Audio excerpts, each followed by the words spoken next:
पुण्यातील या 8ही मतदारसंघामध्ये महायुती विरुद्ध महाविकास आघाडी बऱ्यापैकी सामना रंगत आहे.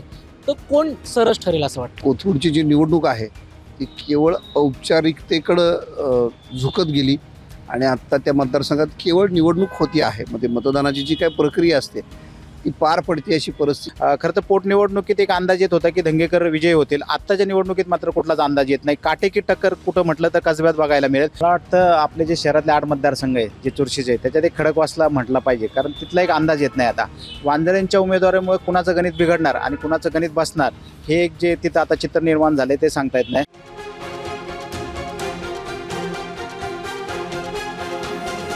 विधानसभेचा प्रचार अगदी अंतिम टप्प्यात आलेला आहे आणि काही वेळातच प्रचाराच्या तोफा थंडावतील. परंतु याआधी पुणे शहरातील 8 मतदारसंघात काय स्थिती आहे हे आपण पाहणार आहोत आणि यासाठी आपल्यासोबत पुण्यातील ज्येष्ठ पत्रकार आणि दिग्गज पत्रकार आहेत आणि त्यांच्यासोबत आपण 8ही मतदारसंघाबद्दल चर्चा करणार आहोत. खरं तर कोणाचं पारडं जड आहे किंवा कुठला उमेदवार सरस ठरतो हे पाहणार आहोत. सर, तुमचं मुंबई तकमध्ये स्वागत आहे.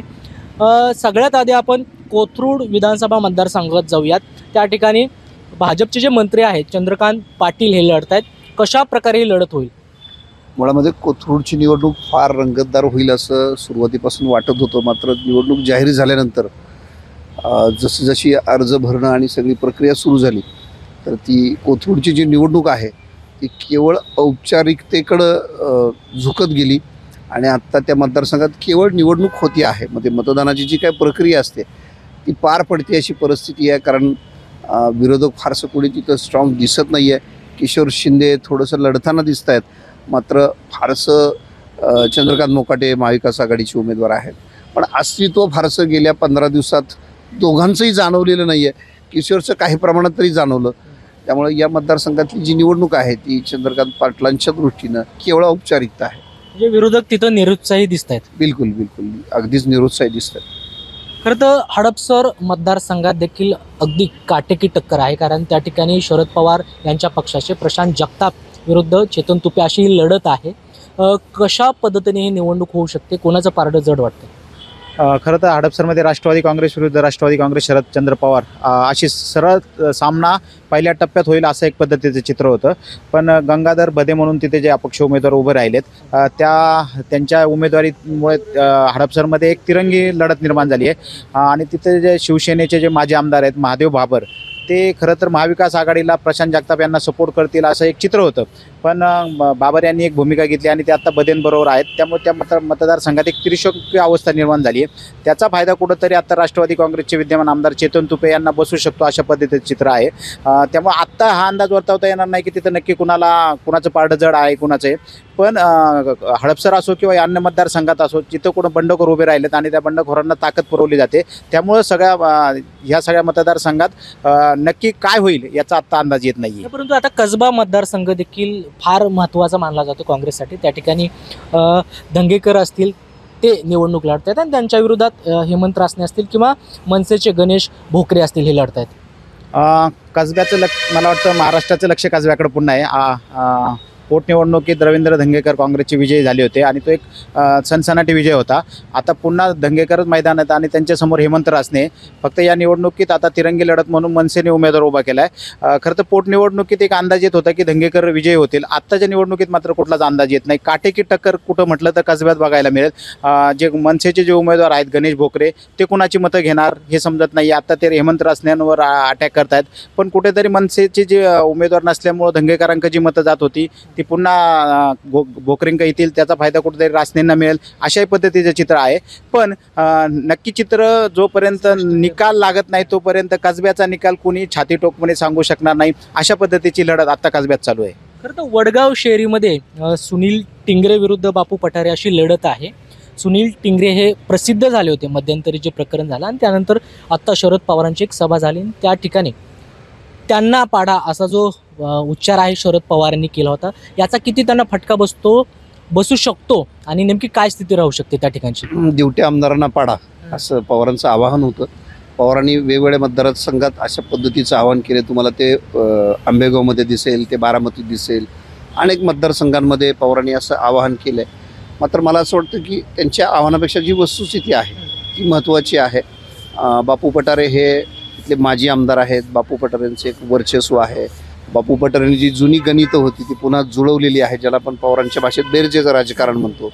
त्यांनी त्यांचा भाचा संतोष भरणे, जो नगरसेवक होण्यासाठी गेले, अनेक निवडणुका इच्छुक आहे आणि त्यांनी तशी तयारीसुद्धा केली होती, प्रयत्नसुद्धा केले होते. संतोष भरणेंना आपलंसं करण्यामध्ये बापूंना यश मिळालेलं आहे. संतोष भरणे आल्यामुळं त्यांचे अन्य सहकारी, अन्य समर्थक देखील पुन्हा बापूंच्याकडं आलेत. त्यामुळं बापूंनी बेरजेचं जे काही राजकारण केलं आहे त्याचा फायदा बापूंना निश्चितपणे होताना दिसतो आहे. दुसरीकडं नाही म्हटलं तरी सुनील टिंगरेंची प्रतिमा त्या पोर्शे कार प्रकरणामध्ये त्यांचा खरंच सहभाग होता की नाही माहीत नाही आहे, पण एक नॅरेटिव्ह तयार करण्यात आला असं म्हणूया आपण. असा एक भास निर्माण करण्यात आला आणि त्याचा फटका निश्चितपणे त्यांना बसताना दिसतो. याचा अर्थ त्यांची ताकद कमी आहे असं समजायचं कारण नाही. तेही निकराची झुंज देत आहेत. मात्र निवडून येण्याच्या दृष्टीनं जे गणित आहे ते बापूंच्या बाजूनं मला तिथं जास्ती दिसतंय. तर पर्वती मतदारसंघामध्ये चौरंगी लढत दिसते. त्या ठिकाणी भाजपच्या माधुरी मिसाळ असतील, त्या विद्यमान आमदार आहेत, त्या ठिकाणी लढत आहेत. त्यानंतर राष्ट्रवादी शरद पवार पक्षाच्या अश्विनी कदम असतील किंवा बंडखोर काँग्रेसचे आबा बागुल असतील किंवा राष्ट्रवादी काँग्रेस शरद पवार असतील, अशी जी लढत आहे त्या ठिकाणी नेमकं कोणाचं पारडं जड असू शकतं आणि कुठला मुद्दा महत्त्वाचा ठरणार आहे? पर्वती मतदारसंघात खरं 4 उमेदवार असली तरी ती लढत तिरंगीच आहे.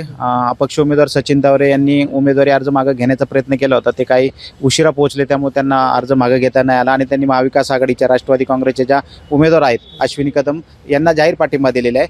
त्यामुळे अश्विनी कदम, आबा बागुल अपक्ष उमेदवार आणि भाजपच्या माधुरी मिसाळ अशी तिरंगी लढत आहे.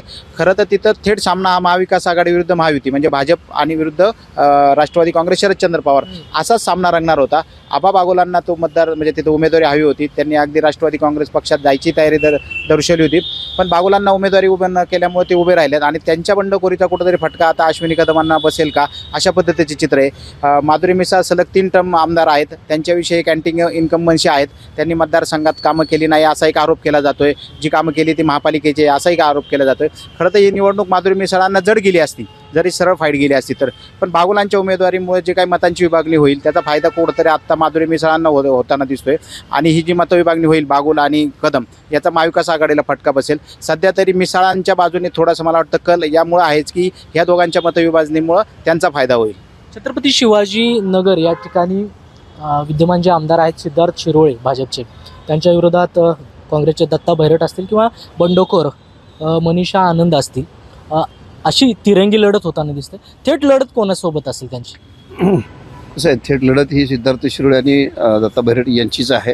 दत्ता भैरट आणि शिरोळे यांची लढत 2019ला सुद्धा झाली होती. 2019च्या निवडणुकीमध्ये साधारणपणे 4,500-5,000 हजारांनी भैरटांचा पराभव झाला होता. मात्र गेली 5 वर्ष भैरट पुन्हा त्या मतदारसंघात फारसं सक्रिय दिसत नव्हते. त्यातच काँग्रेसची बंडखोरी, मनीष आनंदांनी बंडखोरी केली. मनीष आनंद यांची खडकी कॅन्टोन्मेंट आणि खडकी बाजार वगैरे त्या परिसरात बऱ्यापैकी ताकद आहे. कॅन्टोन्मेंटमध्ये सातत्यानं ते नगरसेवक आहेत. तिथे पक्षाचे प्रमुख उमेदवार, प्रमुख कार्यकर्ते, नेते असं म्हणायला हरकत नाही एकूण खडकी परिसरामध्ये. त्यामुळे त्यांच्या उमेदवारीचा निश्चितपणे फटका भैरटांना बसणार आणि आत्ता सिद्धार्थ शिरोळेंची बाजू निश्चितपणे तिथं वरचढ आहे. खडकवासला मतदारसंघ महत्त्वाचा ठरणार आहे कारण त्या ठिकाणी दिवंगत आमदार रमेश वांजळे यांचे सुपुत्र मयुरेश वांजळे निवडणूक मनसेकडून लढत आहेत आणि त्यांच्या विरोधात भाजपचे आमदार भीमराव तापकीर असतील किंवा राष्ट्रवादी शरद पवार गटाचे सचिन दोडके असतील, अशी लढत आहे. थेट लढत कोणासोबत असेल आणि पुन्हा एकदा वांजळे कुटुंबातून मयुरेश वांजळे विजयी होतील अशी आशा आहे का? मला वाटतं आपले जे शहरातले 8 मतदारसंघ आहेत जे चुरशीचे आहेत त्याच्यात एक खडकवासला म्हटलं पाहिजे, कारण तिथला एक अंदाज येत नाही. आता वांजळेंच्या उमेदवारीमुळे कुणाचं गणित बिघडणार आणि कुणाचं गणित बसणार हे एक जे तिथं आता चित्र निर्माण झाले ते सांगता येत नाही. खरं तर भीमराव तापकीर यांच्यासाठी यावेळेस ही निवडणूक धोक्याची घंटाच होती. गत विधानसभेत ते अवघ्या 2,500 मतांनी विजयी झाले होते. लोकसभेला तिथं भाजपला म्हणजे अजितदादांच्या ज्या सुनेत्रा पवार हे होत्या मिसेस उमेदवार होत्या त्यांना अवघं 20,000 मताधिक्य मिळालं होतं. म्हणजे सलग 2014 आणि 19ला जिथं 60,000 मताधिक्य भाजपला किंवा भाजपच्या उमेदवारांना पडायचं, आता तिथं ते फक्त 20,000 आलं. त्या दृष्टीने विचार केला तर खरं तर भीमराव तापकीरांसाठी तिथला विजय फार होता. त्यांच्या उमेदवारीपासून जो काय त्यांना संघर्ष करावा लागला की त्यांना उमेदवारी मिळेल का नाही असं एक चित्र निर्माण झालं होतं. अखेरच्या टप्प्यात त्यांना उमेदवारी त्यांनी खेचून आणली, मिळवली. पण वांजळेंच्या आणि समोरच्या इकडून सुद्धा राष्ट्रवादीकडून सचिन दोडके शरद पवार गटाकडून त्यांनाही उमेदवारी मिळाली अपेक्षेप्रमाणे. 2019 प्रमाणेच कडक सामना होईल, कुठंतरी दोडकेंचं पारडं जड होईल असं एक चित्र निर्माण केलं गेलं होतं. पण मयुरेश वांजळे उभं राहिला आणि हे गणित जे बिघडवले त्याचा फायदा कुठंतरी मला वाटतं आता भीमराव तापकीरांना होईल. दोडके आणि वांजळे यांचं कार्यक्षेत्र बऱ्यापैकी एक आहे. 2012ला ज्यावेळेस पोटनिवडणूक झाली होती, वांजळेंनी त्यावेळी राष्ट्रवादी काँग्रेस प्रवेश केला होता. तो मनसेला मानणारा जो वर्ग होता तो भाजपकडे शिफ्ट झाला होता. आता काही प्रमाणात तो परत जरी वांजळेंच्या मागं राहिला तरी भाजपचा एक हक्काची वोट बँक त्या मतदारसंघात आहे. ती जर कायम राहिली तर त्याचा फायदा निश्चितपणे भीमराव तापकीरांना होईल आणि मतविभागणीचा फटका दोडकेंना बसेल. आत्ता अशी या मतदारसंघातली स्थिती आहे. आपण कॅन्टोन्मेंट जो मतदारसंघ आहे त्या ठिकाणी भाजपचे आमदार सुनील कांबळे विरुद्ध काँग्रेसचे रमेश बागवे असा सामना होणार आहे. त्या ठिकाणी कोणाचं पारडं जड वाटते आणि त्या ठिकाणचा कुठला मुद्दा कळीचा ठरणार आहे? मुळामध्ये गेल्या 5 वर्षामध्ये सुनील कांबळेंची जी काय मतदारांशी फारसा त्यांचा संपर्क नव्हता, त्याचा फटका त्यांना निश्चितपणे बसू शकतो. दुसरीकडं गेल्या 5 वर्षामध्ये रमेश बागवेंनी विशेषतः निवडणुकीच्या आधी विरजेचं जे राजकारण केलं आहे, साधारण शेट्टी असतील किंवा त्यांचे अन्य जुने सहकारी जे काँग्रेस सोडून पूर्वी गेले होते गेल्या 5 वर्ष, त्यांना पुन्हा आणलेलं आहे.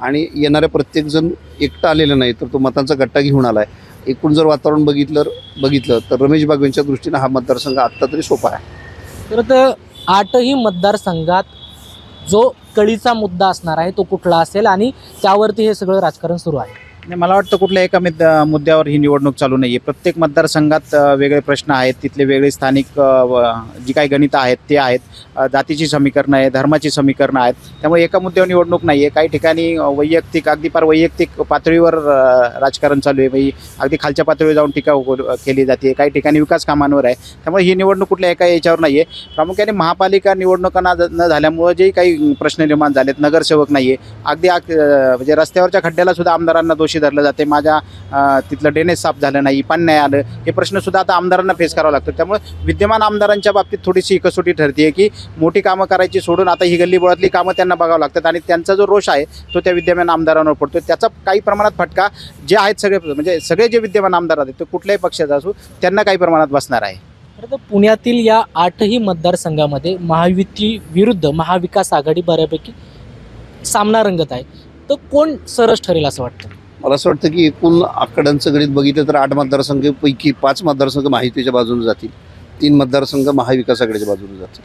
पुण्यातील 8ही मतदारसंघामध्ये 5 ठिकाणी महायुती येईल तर बाकीच्या 3 ठिकाणी महाविकास आघाडी येईल असा त्यांचा जो अंदाज आहे तो दिसत आहे. आणि त्यामुळं येणाऱ्या काळात म्हणजे 20 तारखेला मतदान होईल आणि 23 तारखेला तो रिझल्ट लागेल आणि त्यानंतरच खरं पुण्यातील 8 मतदारसंघावर कोणाचं वर्चस्व दिसेल हे पाहिलं जाईल.